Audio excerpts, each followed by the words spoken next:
I wasn't supposed to be home today. In fact, I wasn't supposed to be home for another week. That's why I didn't tell Sophia I was coming back early. I wanted to surprise her, something different from the usual phone calls and video chats we had while I was away. I pictured her reaction, the way her face would light up when she saw me standing at the door. She'd throw her arms around me, maybe even cry a little, telling me how much she missed me. That was the plan. Reality, however, had a way of twisting things in ways you never see coming. The drive home was uneventful. The airport had been a breeze for once. No delays, no lost luggage, no traffic jams. It felt like everything was aligning for my perfect surprise. My suitcase sat on the passenger seat, my phone buzzing occasionally with unread messages. I didn't check them. I wanted to be fully present when I stepped through that door. I imagined how it would feel to sleep in my own bed again, to kiss my wife after weeks of being apart. But as I turned onto our street, something felt off. Cars lined the curb in front of my house, more than usual. At first, I thought maybe Sophia had friends over. That wouldn't have been strange, except for the fact that these weren't familiar cars. Some were sleek, expensive, the kind that stood out in our modest neighborhood. Others had baby-themed decorations tied to their side mirrors, tiny blue and pink ribbons fluttering in the breeze. Then I saw it. The front yard was decorated with balloons, pink and blue, tied to the railing, swaying gently with the wind. A huge banner stretched across the porch, the words hitting me like a punch to the gut. "Welcome, our little miracle." My hands tightened on the steering wheel. My first thought wasn't even suspicion. No, my brain was still trying to make sense of it. Our little miracle? Whose little miracle? The house I had left behind looked different. Not physically. The walls were still the same. The garden still trimmed the way I liked it. But the atmosphere had changed. It felt like I was walking into someone else's life. I could hear laughter spilling from inside. Music. The clinking of glasses. A party. For a baby. I pulled over a few houses down, just far enough that no one would see me yet. My hands felt clammy against the leather of the steering wheel, my heartbeat quickening for reasons I couldn't explain. There was no logical reason for this to unsettle me. Maybe it was just a neighbor's event, and the banner was visible from our house. Maybe Sophia had planned a surprise for someone else. Maybe. I turned off the engine and stepped out. The air smelled of freshly cut grass and something sweet. Cake, probably. A celebration. For a second, I considered calling Sophia. But then, I dismissed the idea. I wanted to see it for myself. To understand before I let my mind spiral into places it didn't need to go. I walked toward the house slowly, feeling like an intruder in my own life. The closer I got, the more details I noticed. Through the large living room window, I saw people everywhere. Some familiar faces, some I didn't recognize. They were smiling, drinking, celebrating. But the most striking thing was the way everything looked prepared. The decorations weren't last minute.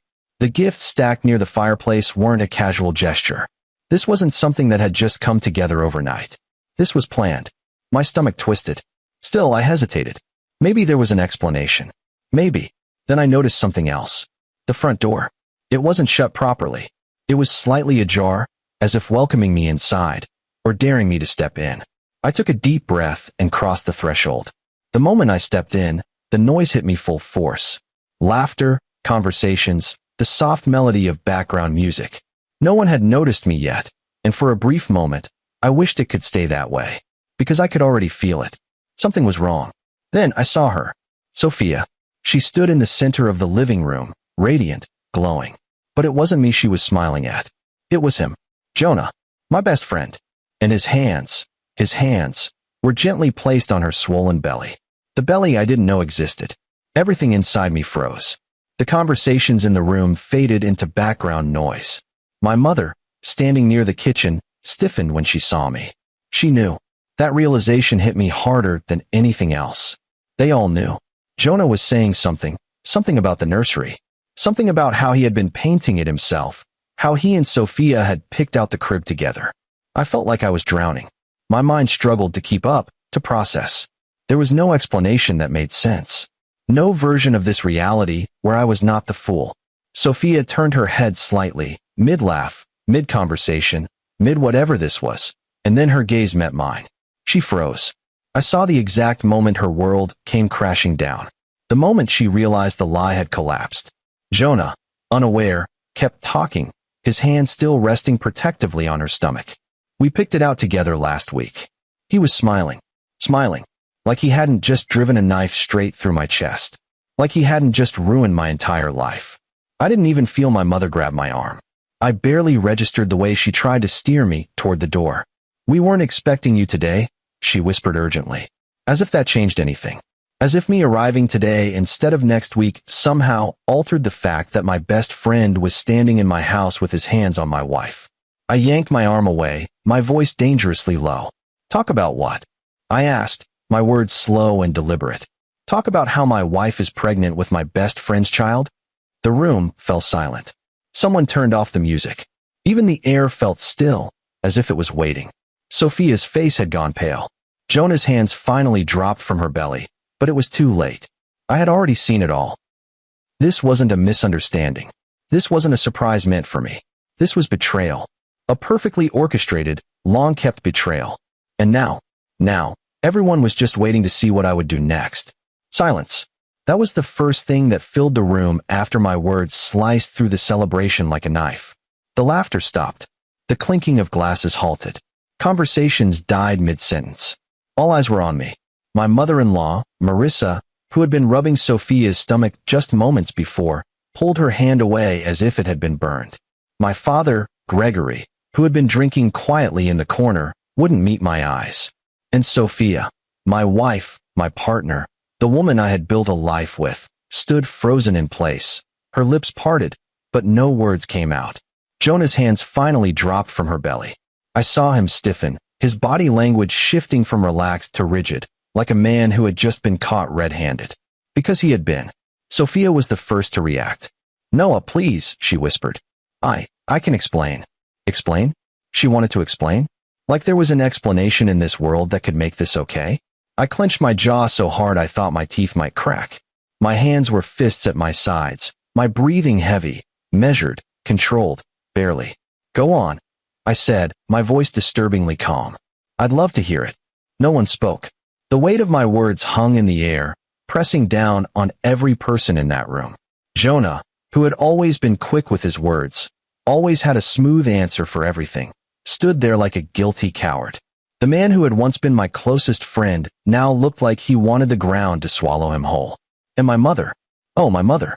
She was still trying to do damage control, trying to fix what couldn't be fixed. "Noah, let's step outside," she urged, her voice soft, her grip on my arm tightening. "This isn't the time." I ripped my arm from her grasp. "This isn't the time?" I repeated, my voice rising slightly. "When would have been the right time, Mom? When the baby was born? When my best friend's kid started calling me Uncle Noah?" My father shifted uncomfortably, still not looking at me. He had known, and he had said nothing. I let out a bitter laugh, shaking my head. "You knew, didn't you?" I asked him. His silence was my answer. The rage inside me burned hotter. I turned back to Sophia. She looked like she was on the verge of tears, but I didn't care. She didn't get to cry. Not when I had spent months working overseas, busting my ass, thinking I was building a future for us, while she was doing this. "Tell me, Sophia," I said slowly, enunciating each word. "How long?" She swallowed hard. "Noah, please, it's not what you think. Not what I think." The words made something inside me snap. "So you're telling me my eyes are lying to me?" I asked, gesturing to the very obvious bump in her stomach. "You're telling me that's not his child? That this whole baby shower, the decorations, the gifts, the nursery, everything, isn't exactly what it looks like?" Her lip trembled. "I didn't want you to find out this way," she whispered. I let out a dry, humorless laugh. "Oh, how considerate of you," I said. "How exactly were you planning on telling me, Sophia? After the baby was born? Or were you just going to let me keep believing we were still married while you played house with him?" I turned to Jonah, who still hadn't said a damn word. "What's the matter, Jonah?" I asked, my tone dripping with venom. "Cat got your tongue? You had a lot to say when you were screwing my wife." He flinched. Good. I wanted him to feel that sting. I wanted him to feel even an ounce of what I was feeling. "Noah, it wasn't like that." Jonah finally spoke, his voice tight, defensive. We didn't mean for this to happen." That phrase. "We didn't mean for this to happen." I almost lunged at him right there. Instead, I laughed again. A sharp, cutting laugh. "Didn't mean for it to happen?" I echoed, shaking my head. So what? You just tripped and fell inside her. A collective gasp sounded around the room. A few people shifted uncomfortably. Some picked up their bags, clearly wanting to leave, but too afraid to move. Good. Let them be uncomfortable. Sophia wiped at her face, tears streaming freely now. Noah, I never wanted to hurt you, she cried. I scoffed. Yeah? Could have fooled me. Marissa, my mother-in-law, finally stepped in. And of course, she wasn't stepping in for me. Noah, enough, she snapped. Sophia doesn't need this stress. Stress. She was worried about Sophia's stress. A sickening wave of nausea rolled over me, the sheer irony of it making my head spin. Her stress. I repeated slowly, turning to face her.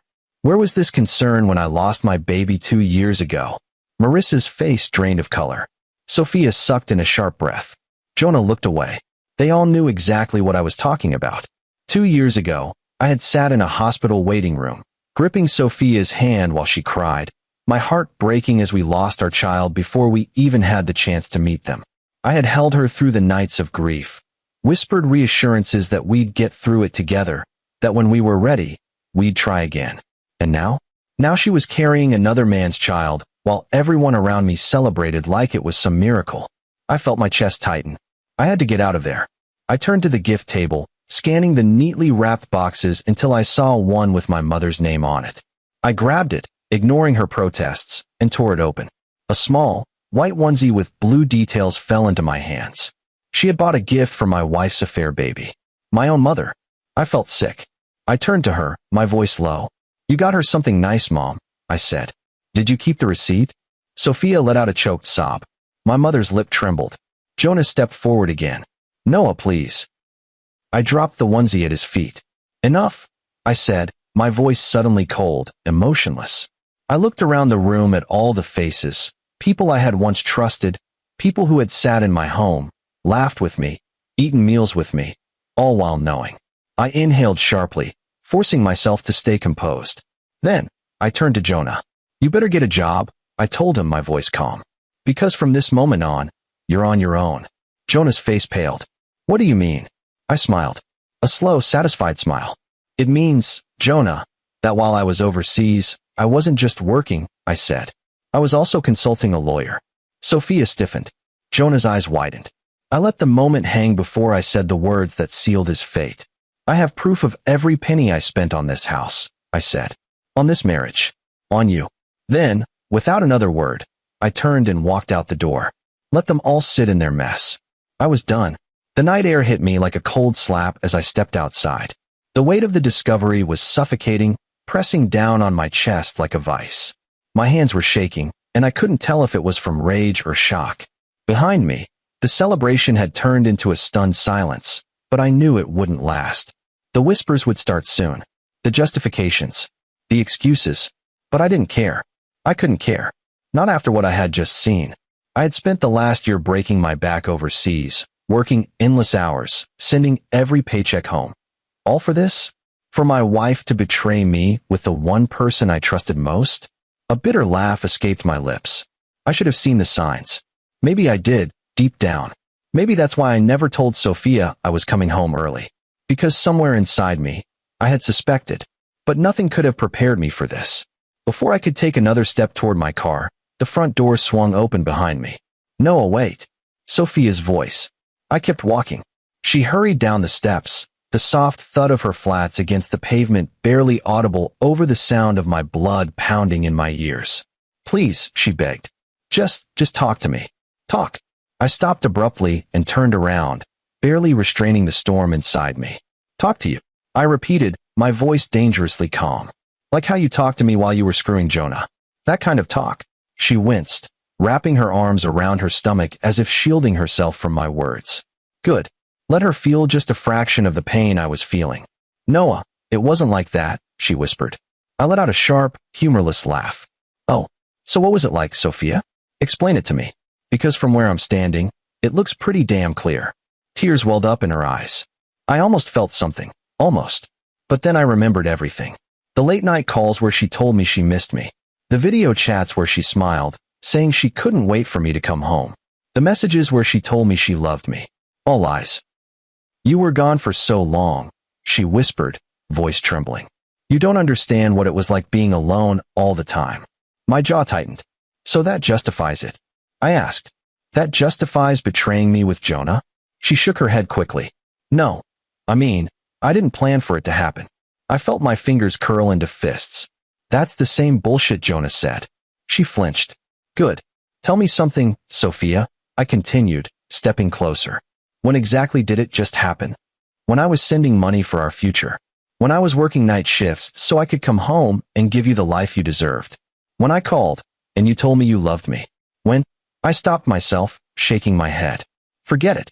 None of it matters now. Sophia's face crumpled. It does matter. No, Sophia, I said, voice clipped. It doesn't. Because you already made your choice. Her lip trembled. Noah, please. I still love you. I scoffed. Love? I echoed, my voice dripping with disbelief. Is that what you call this? I gestured toward the house, the decorations, the celebration she had planned behind my back. Because from where I'm standing, this doesn't look like love. It looks like a goddamn joke. I could see her panic rising now. I never wanted to hurt you, she insisted. I exhaled sharply, pinching the bridge of my nose. Stop saying that. But it's true. No, Sophia. I cut her off, my patience snapping. If you didn't want to hurt me, you wouldn't have done this. Tears spilled down her cheeks, and for a moment, she looked like the woman I had fallen in love with. The woman I had married. The woman I had trusted. But she wasn't that woman anymore. I can't lose you, she whispered. I stared at her for a long moment. You already did. And with that, I turned my back on her. I had barely taken 2 steps when another voice called after me. Noah. Jonah. I went rigid. My fists clenched at my sides. I turned slowly, my entire body coiled with tension. Jonah stood in the doorway, looking guilty as hell. His usual confidence, the cocky smirk he always wore, was gone. I wanted to hit him. Badly. I wanted to wipe that pathetic expression off his face, make him feel even a fraction of the rage that was boiling inside me. But I didn't. I wouldn't give him the satisfaction. Instead, I took a slow, measured breath. You have 10 seconds, I said, voice eerily calm. Say what you need to say. Jonah swallowed hard. I never wanted you to find out this way. That was his opening line. A dark chuckle escaped me. Oh, that's rich, I said.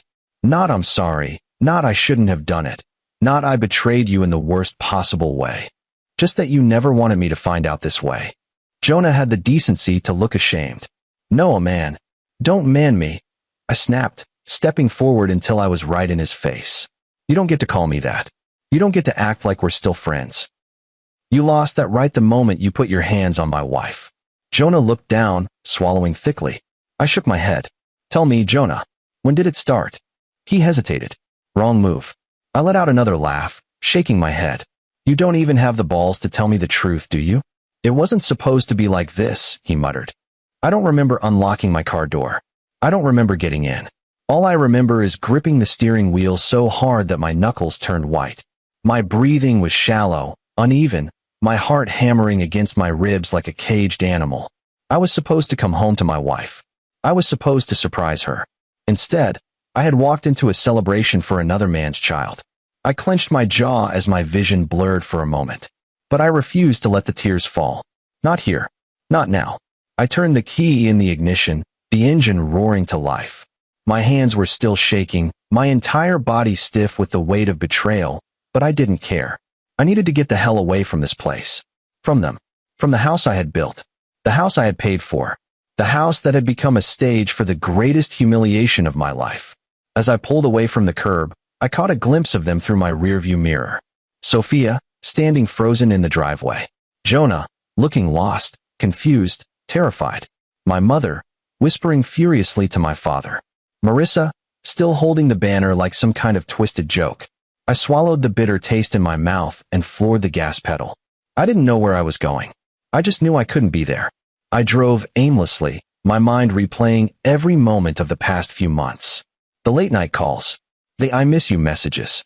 The lies. Had she been with him when she texted me those things? Had she laughed with him, whispered to him in the dark, while I sat in some hotel room on the other side of the world, thinking I was making sacrifices for us? A humorless chuckle escaped me. God, I was a fool.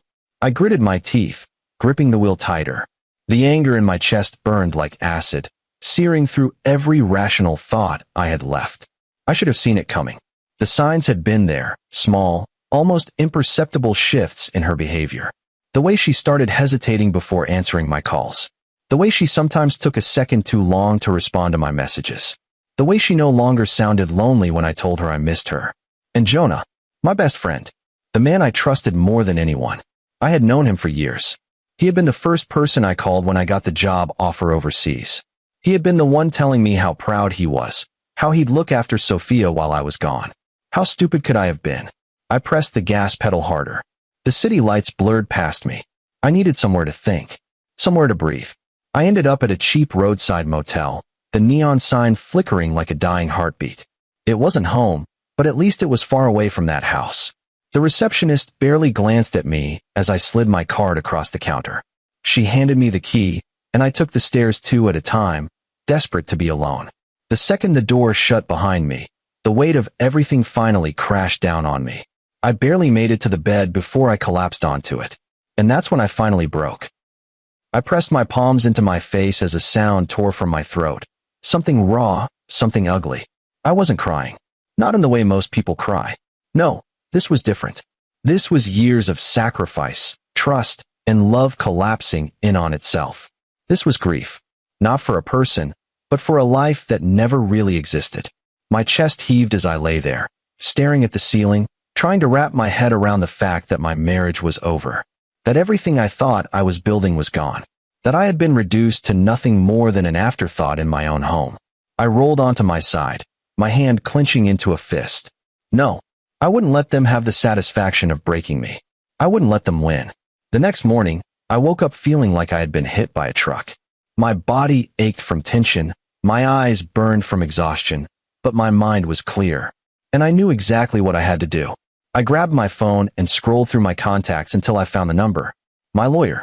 I hit dial. Noah, came the groggy voice on the other end. It's early. What's up? I want to start the process today, I said firmly. There was a pause. The divorce. Property division. Everything. He let out a low whistle. Damn. That bad. I exhaled sharply, running a hand over my jaw. Worse. A rustling sound. Papers shifting. All right. We'll file first thing Monday. I assume you want this handled aggressively. I smiled grimly. Oh, I want it handled so aggressively that Jonah will wish he never met her. The first text came that afternoon. Sophia, Noah, please talk to me. I know you're hurt, but we need to discuss this. I didn't respond. The next one came an hour later. Jonah, man, I know you're mad. I get it. But can we at least have a conversation? I stared at the screen, my fingers hovering over the keyboard. Then I locked my phone and tossed it onto the bed. I wasn't playing their game. Let them squirm. The following day, I had coffee at a small cafe near the motel. The world outside kept turning, as if my life hadn't just been ripped apart. People laughed, couples held hands, parents fed their kids. Life moved on. And I would too. I took a slow sip of my coffee, feeling the beginnings of something foreign creeping into my chest. Relief. For the first time in years, I wasn't obligated to hold everything together. I wasn't breaking my back trying to make someone else happy. I was free. And that thought, it was the first thing that made me truly smile. That night, I finally sent a response. To Jonah. 2 words. Talk to my lawyer. And with that, I turned off my phone. No more explanations. No more chances. No more Noah, please. I had given them everything. And now, I was taking everything back. 5. The legal battle begins. The weight of everything didn't hit me all at once. It came in waves, some small, barely noticeable, others so overwhelming that I could barely breathe. But amidst all of it, one thing remained clear: I was done. The betrayal had already happened. The damage was already done. Now, it was about taking back control. I spent the next morning sitting in my motel room, staring at my phone, waiting for my lawyer to call. At exactly 9 a.m., my phone buzzed. Noah, we're good to go. I leaned back against the headboard, gripping the phone tighter. Walk me through it. We're filing today. The house is in your name, and all financial contributions are documented under you. Jonah has no legal claim to it. I exhaled slowly. And Sophia? She'll have the right to contest, but given the circumstances, it won't hold up. We're filing for an uncontested divorce, and with the financial records we have, She won't be able to touch a dime of your money. If she fights it, we can take it to court, but honestly, she won't win. I let that sink in. My entire marriage, reduced to legal terms and financial evidence. It was ironic, really. I had built everything for us, for a future, and now, the only thing that mattered was how fast I could dismantle it. What about my accounts? I asked. Already in motion. We're securing your assets and freezing joint ones. A bitter smile tugged at my lips. Jonah thought he had won, that he had taken something from me. But he had no idea what was coming. The first signs of panic. The messages started flooding in that afternoon. First, Sophia. Sophia, Noah, I know you're angry, but can we talk? I didn't want this to happen this way. I ignored it. An hour later, another one. Sophia, please, just one conversation. You don't have to do this. Don't have to do this. She was acting as if she hadn't ripped our marriage apart. As if I was the one choosing to end things, rather than reacting to the mess she had created. Then came Jonah. Jonah, man, I messed up. I get it. But let's not go nuclear, all right? We can figure this out. Figure this out? The audacity. He had already figured it out when he decided to betray me. When he stood in my house, at my wife's side, preparing for a child that wasn't mine. I locked my phone. I wasn't playing their game. By the next morning, Sophia must have gotten the first set of documents. Because the next time she texted, it was different. Sophia, you filed for divorce. I didn't answer. Sophia, Noah, please, let's talk before this goes too far. I stared at the message, waiting for the familiar ache, the instinct to fix things. But it never came. Instead, I texted my lawyer. Me, make sure she understands Jonah gets nothing. His response was almost immediate. Lawyer, trust me, she'll understand soon. I was sitting in a cafe when my phone started ringing. I glanced down. Sophia. For a moment, I considered answering. Maybe there was a part of me that wanted to hear her beg, to hear her try and justify the unjustifiable. Then I hit decline. 10 seconds later, another call. This time Marissa. I let it ring out. A minute later, a message. Marissa. Noah, I raised my daughter better than this, and I won't justify her actions. But don't you think you're being a little extreme? Extreme. I closed my eyes, shaking my head. That was exactly the problem. They didn't think I was serious. They thought I was just reacting, that eventually, I'd forgive and everything would return to normal. They thought wrong. 2 days later, my lawyer sent me an update. Jonah had been served. That same night, a message popped up. Jonah, man, come on. This is insane. You're freezing me out of the house. I smirked. Me, yes. He called. I let it go to voicemail. Then, another text. Jonah, where am I supposed to go? I stared at the screen. A dark satisfaction curled inside me. Me, not my problem. By the end of the week, everything had begun to unravel for them. Sophia wasn't just losing a husband. She was losing financial stability. Jonah wasn't just losing his best friend. He was losing the free ride he'd been enjoying for years. And I was finally taking back everything they thought they could steal. I had spent months thinking I was making sacrifices for my family. I had spent years believing I was building something solid.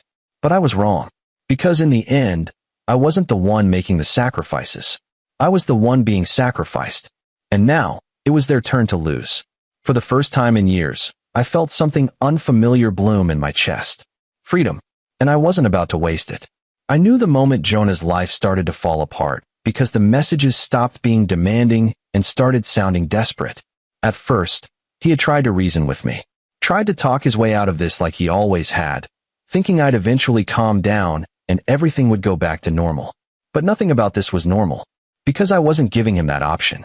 By the time the reality of the legal situation settled in, Jonah was out of tricks. His first real panic message came late at night.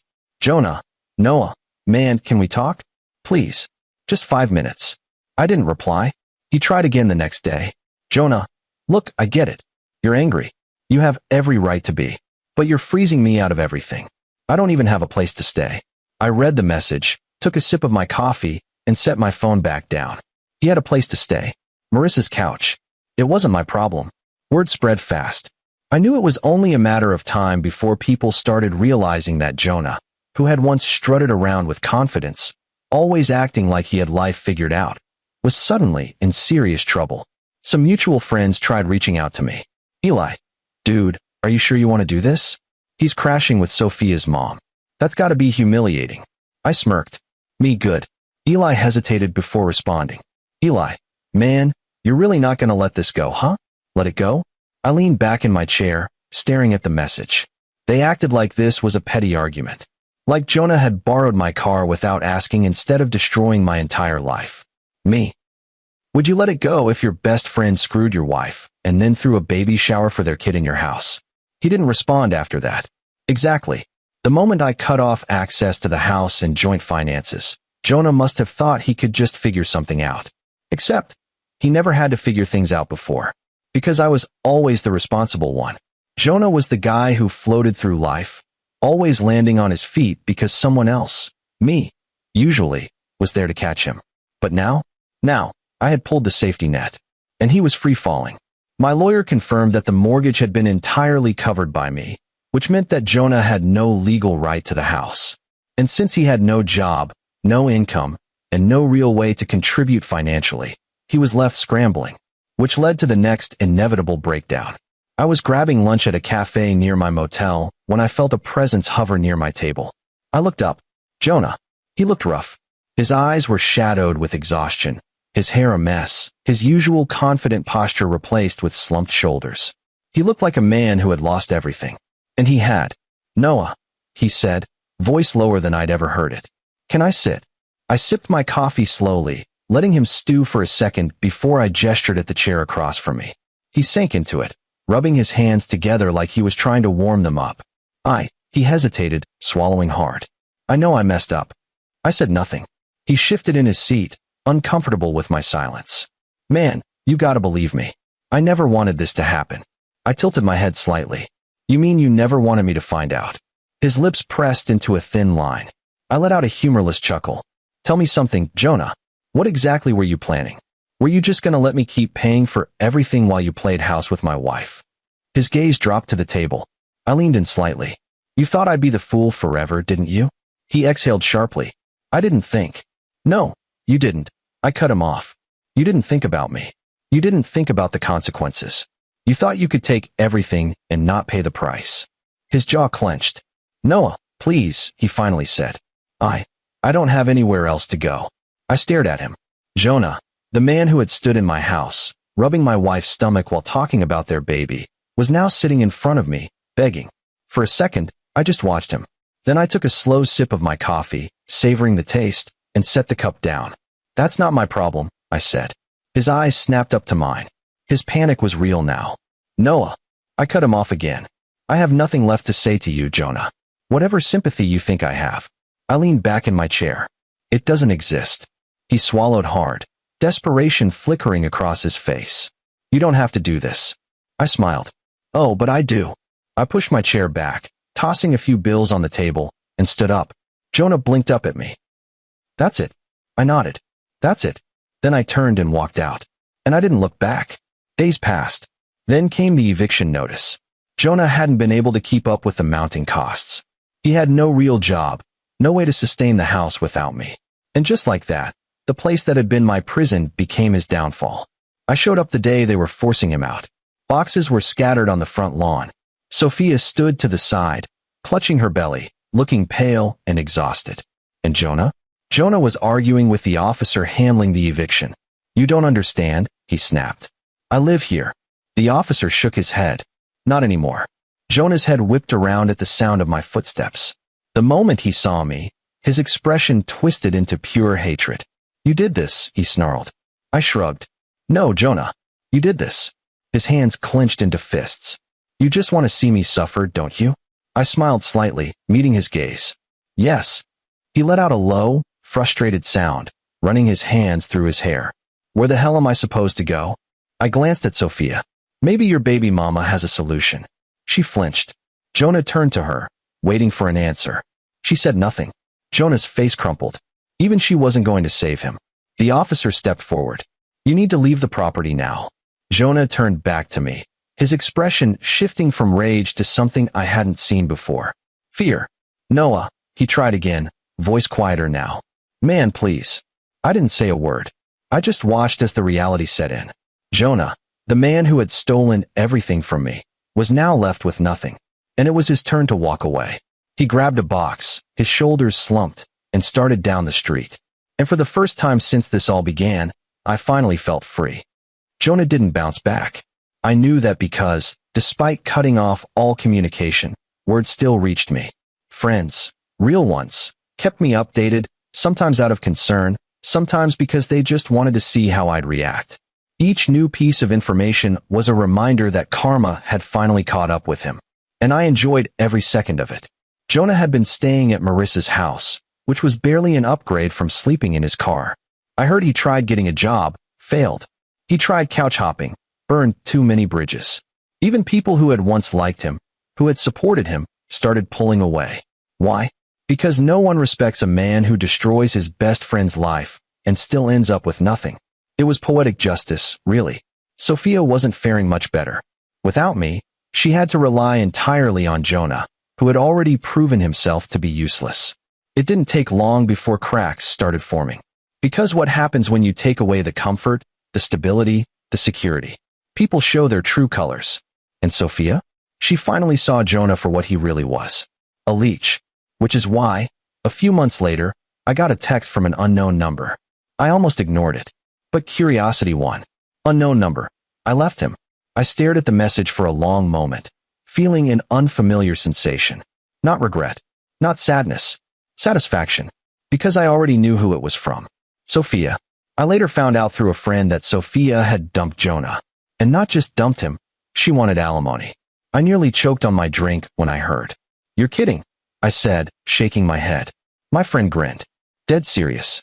She claims he promised to take care of her, and now that she's pregnant, she needs financial support. I let out a sharp laugh.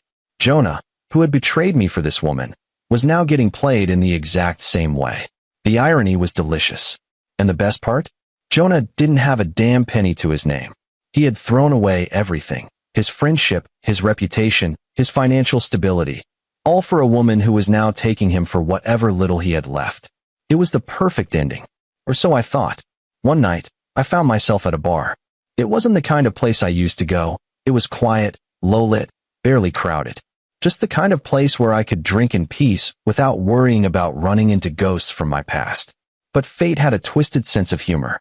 Because just as I was finishing my drink, I felt someone watching me. I turned. Jonah. He looked wrecked. Gaunt face, dark circles under his eyes, shoulders slumped like he was carrying the weight of the world. He looked like a man who had lost everything. Because he had. I didn't say anything. I just lifted my glass and took another slow sip. He took it as an invitation. He sat 2 seats away from me, gripping a cheap beer like it was his last lifeline. For a long time, neither of us spoke. Then, finally, he let out a low, broken laugh. You happy now? I set my glass down and tilted my head. Very. He scoffed, shaking his head. Figures. I waited. I knew he had more to say, and I was curious. Not because I cared, but because I wanted to hear it from his own mouth. The admission that he had lost. And sure enough, after a long pause, he finally sighed and muttered, She left me. I exhaled through my nose, amused. Yeah, I heard. Jonah let out another humorless laugh. Of course you did. I leaned back slightly. So? How's it feel? His fingers tightened around his beer. Like shit. I smirked. Good. He swallowed hard, his Adam's apple bobbing. I never thought she'd do that to me. I raised a brow. Oh, really? You thought she was different? Jonah hesitated. I leaned forward slightly, my voice calm but cutting.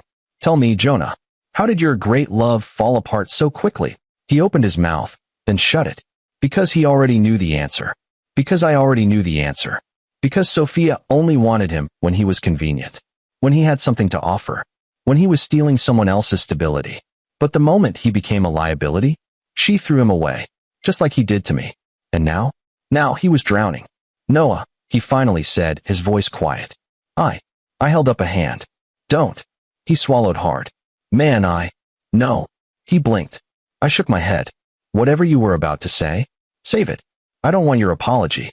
I don't need your regret. And I sure as hell don't want to hear your excuses. His jaw clenched. I smirked. Look on the bright side, I said.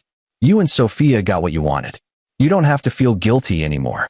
Jonah let out a sharp breath. That's not funny. I shrugged. It kind of is. He stared at his drink, eyes unfocused. I lost everything, man. I lifted my glass in a mock toast. Cheers to that. He looked at me then, his expression raw, broken, and for the first time, I saw it. True regret. Not just because of where he was now, but because of where he could have been. Because if he hadn't thrown it all away, if he hadn't betrayed me, his life would still be comfortable. But he had made his choice. And now? Now, he had to live with it. I finished my drink and set the empty glass down. Then, without another word, I stood up and walked out. I never looked back. Because Jonah was nothing more than a lesson learned. And I was finally free. Jonah tried to contest his own divorce, failed. Sophia drained him for everything he had left, which wasn't much. And me? I moved on. I cut ties with everyone who had betrayed me. I bought a new place, one that had no memories, no ghosts, no reminders of a life that had once felt real. And the final, sweetest justice? Months later, Jonah tried to reach out again. One last desperate attempt. He sent a message. Jonah, Noah, I need help. I stared at the text for a long moment. Then I deleted it, without answering. Because Jonah was dead to me. And I had never felt more alive. There's a moment after every storm where everything feels too quiet. Like the world is holding its breath, waiting to see what comes next. That's what life felt like in the months after I burned everything to the ground. For the first time in years, I had no obligations. No wife to worry about. No best friend to look out for. No family breathing down my neck, telling me to forgive. It was just me. And I was finally free. I distanced myself from everyone connected to my past. The so-called friends who had known about the affair and said nothing. The family members who had tried to guilt me into staying married, like I owed Sophia something. Even my own mother, who had bought a damn gift for Jonah and Sophia's child. I was done with all of them. The only people I kept in my life were the ones who had stood by me, the ones who had called out the betrayal before I even saw it coming. And honestly, my circle was a hell of a lot smaller now. But that was fine, because for the first time in a long time, I wasn't surrounded by snakes. I sold the house. Not out of necessity. Financially, I was fine. But I didn't want to live in the same walls where my marriage had died. I bought a new apartment, sleek and modern, with a view of the city skyline. No memories. No ghosts. I furnished it the way I wanted. No more debating over paint colors. No more compromising on furniture Sophia liked. It was my space. And it felt right. For the first time in years, I could breathe. I should have known it wasn't over. Because people like Sophia, they don't just let go. Her first desperate attempt came through a message. Sophia, Noah, I know I hurt you. But can we at least talk? Just once. I didn't respond. She tried again. Sophia, I miss you. Please, just one conversation. Miss me? She had spent months sneaking around with Jonah. She had thrown away our marriage for him. And now that her perfect life had crumbled, she wanted to come crawling back? Pathetic. She must have finally realized I wasn't taking the bait, because the next message? It was a voice note. I debated whether to play it. Then, out of sheer morbid curiosity, I hit play. Her voice came through, shaky and tired. Noah, I know you hate me, and I deserve that. But I need you to know that I never stopped loving you. What happened with Jonah, it wasn't supposed to be that way. I don't know what I was thinking. I was lonely, and I made a mistake. I ruined everything, and I regret it every day. I just need you to know that. I let the message finish. Then I deleted it. I wasn't her backup plan. She had made her choice. And now, she had to live with it. I should have expected Jonah to reach out again. Men like him, they never truly learn. The message came late at night. Jonah, Noah, I need help. That was it. No fake apologies. No excuses. Just desperation. I didn't respond. The next night, another one. Jonah, man, I've got nothing left. I don't know what to do. I stared at the message, tapping my fingers against the counter. For a moment, just a second, I imagined what he must look like now. Probably living off whatever scraps he could find. Probably realizing that life, without me covering for him, was a nightmare. And honestly, good. I had spent years being the safety net for both him and Sophia. Now, they could figure it out themselves. I deleted the message. Without responding. Jonah was dead to me. It wasn't enough that Jonah was ruined. It wasn't enough that Sophia had lost everything. No, the final nail in the coffin came when Jonah tried to appeal the divorce ruling. The idiot actually went to court trying to get money out of Sophia. And the judge? The judge laughed in his face. He walked out of that courtroom with nothing. No money. No house. No reputation. Just regret.